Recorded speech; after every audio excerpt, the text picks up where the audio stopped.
the politics of this country is taking shape. The Deputy President, William Samoei Ruto, is holding a meeting in Karen.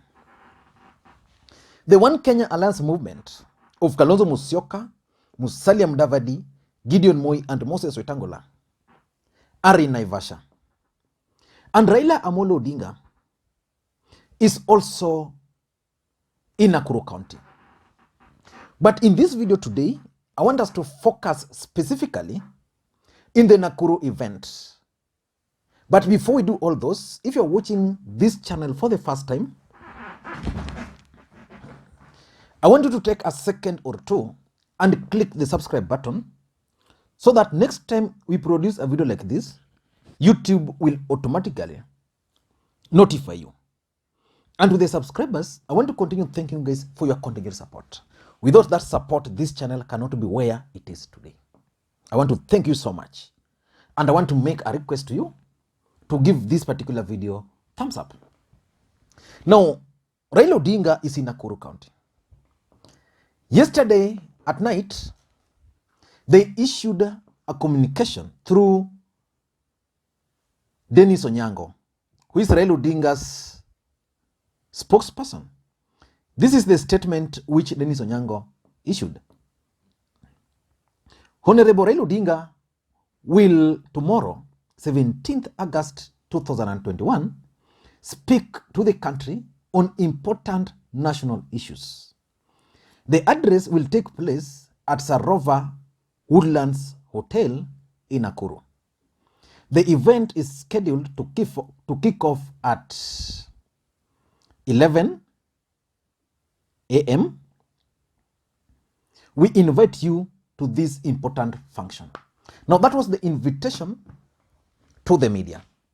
And when Raila Odinga arrived in Nakuru, he went straight to the governor's office where he was received by Governor Lee Kinyanjui. And then from there, Raila Odinga now headed to the venue where this meeting is supposed to take place. And while heading there, Raila Odinga was actually received warmly by the people of Nakuru town. What is going to be discussed at that particular event or meeting is not known. But one thing I know for sure is that the people attending this event are some of the people who will play a key role for Raila Amolo Odinga's politics in 2022. There was Junet Mohammed, who is a close ally of Raila Amolo Odinga. There is Maina Kamanda, one of the Jubilee Brigades and close allies of the president, is there. There is Wycliffe Oparanya, the ODM deputy party leader. I've seen Moka Maore and several other leaders, both Jubilee and ODM, are expected. Of interest is that there is a tycoon, a Nakuru tycoon, who is also part of this meeting. But what is the objective of this meeting? For us to understand the objective of this meeting, let us begin by the choice of the venue. Nakuru. Why do you think Raila Odinga has chosen Nakuru to host this important event? Because according to the communication by Dennis Onyango, Raila Odinga is going to address matters of national importance. Most people believe that Raila Odinga is actually going to launch his presidential campaigns in Nakuru. So why is the choice of Nakuru significant? The choice of Nakuru is significant because, number one, Nakuru is in Rift Valley. Raila Odinga's main competitor, William Samoei Ruto, comes from Rift Valley. So that's the first thing. Number two, there is the One Kenya Alliance meeting, which is taking place in Naivasha. So why would Raila Odinga choose just like 70 kilometers away to host another meeting in Nakuru? So his choice of Nakuru also has something to do with the meeting of One Kenya Alliance movement. Number three, Nakuru is one of the cosmopolitan towns in this country. So Raila Odinga holding a meeting or launching his campaigns in Mombasa would be ODM stronghold. In Nairobi, that's his bedroom. In Kisumu, so the best venue for him is Nakuru. Because remember, Nakuru is a cosmopolitan town, and in 2007, it was heavily affected by the post-election violence. So the choice of Nakuru is also significant. The fact that it's bringing together both Jubilee and ODM party together. Number four, I think Raila Odinga also want a situation where he's going to get the momentum, but from unexpected quarter. And that's why if you followed the event, you'll realize that the way he was received in Nakuru is actually shocking to most people. Most people never thought that Raila Odinga can get such kind of a reception in Nakuru. Because let's face it, as much as Nakuru is a cosmopolitan town, it's majorly, predominantly the Kikuyus and the Kalenjins. If you want to confirm that, go to the county assembly. Majority of MCS there are Kikuyus and Kalenjins. So the fact that he's been received well here, it means the next time he'll be going to Homa Bay, which I think is on Friday, they are going to continue with that particular momentum. And that's why the choice of Nakuru is important. Number two, I also think that Raila Odinga is also going to use Nakuru or this event to pass a message to the country. And the message which is being passed to the country is very simple, that I am in the race.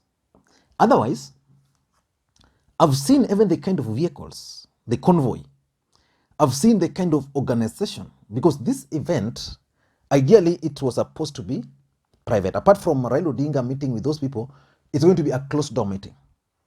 I've even seen someone like Rachel Shebesh there. So it being a closed door meeting, Raila Odinga is sending a message. He's going to send a message to the country that is going to be on the ballot. Up to this stage, Raila Odinga has not declared whether he's going to run for the presidency or whether he's not going to run for the presidency.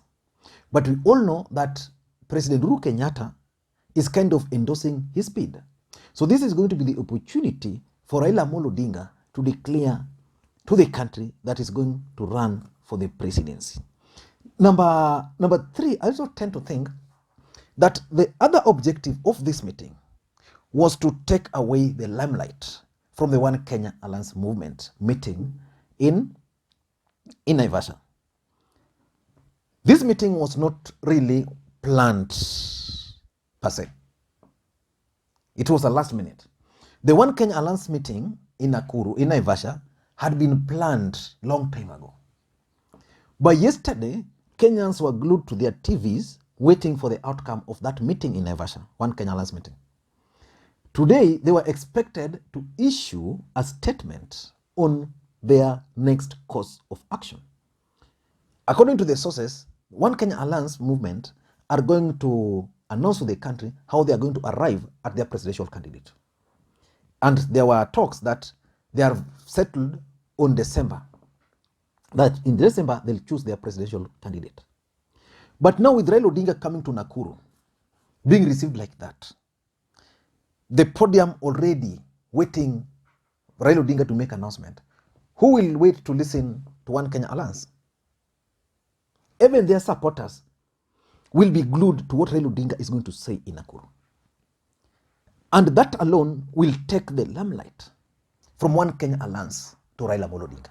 So that tomorrow in the headlines, we can predict how they will scream. They will scream about the Raila Odinga's event in Nakuru and not the One Kenya event in Naivasha. Just like that, Raila Odinga has taken the limelight away from the event in Naivasha. Number four, I think they're also going to make the announcement about ODM and Jubilee merger. If you follow Jubilee politics, there's a way the URP and Jubilee or Uhuru Kenyatta and Ruto alliance was cemented in Nakuru. There's a way. In fact, one of their major rallies was in Nakuru. The mere fact that Raila Odinga is going to hold a meeting accompanied by several Jubilee and ODM MPs is also significant. So if Ruto and his team will be screaming about Nakuru, these guys will also be screaming about Nakuru, how they used Nakuru. So in my view, this event is likely to announce Raila Odinga is likely to announce the final details about the proposed merger or cooperation with Jubilee. Because ahead of this meeting, Jubilee Party has already issued a statement regarding the alliance with ODM Party. And I'll do another video specifically on that. But Raphael Tuju, who is the Secretary General of Jubilee, has made it very clear that they have agreed, the National Management Committee of Jubilee and the leadership have agreed to enter into coalition agreement with ODM Party. They made that announcement earlier, and that they have informed KANU, because KANU is the only party which has an agreement with Jubilee. And remember, KANU is also in One Kenya Alliance. And in One Kenya Alliance, they don't trust KANU because they believe that KANU is working for ODM and for Jubilee. Because KANU has refused to pull out of that agreement with Jubilee. And they went further to explain how they are going to inform Jubilee, Wiper and ANC Party. So let us expect an announcement specifically on the ODM and Jubilee merger. And lastly, I think Raila Odinga is also sending a message to One Kenya Alliance that you either join me or I go. I'm actually on the move. The mere fact that One Kenya Alliance movement is meeting and Raila Odinga is not even waiting for them to release their statement so that he can understand their thoughts and their thinking, he's going outside there already and announcing to the whole country that for me, I'm going to run for the presidency. I'm launching my campaigns in Nakuru. So he's telling the One Kenya Alliance movement that, ladies and gentlemen, I'm ready to work with you, but I'm not ready to work for you. My train is leaving the station. So you make up your mind. I'll be keenly waiting to hear the content of the speech or the statement by One Kenya Alliance movement after their meeting in Naivasha. I don't know what you think, but that's my take. By the way, ile maneno ya Mithika Linturi ilifika wapi?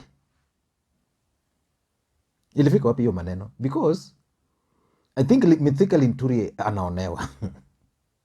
That lady, that woman, and Mithika just made an agreement. Because there's no way Mithika can go get into someone's bed with a wife, and then they are there for 30 minutes. Yeah? The lady doesn't realize that that's not the husband until the time the husband knocks the door. This country though, this country of ours, Kenya. Anyway, those are my take. I want to hear from you. What do you think is the significance, political significance of the meeting in Naivasha? In Nakuru. Thank you guys, and may you have a good day.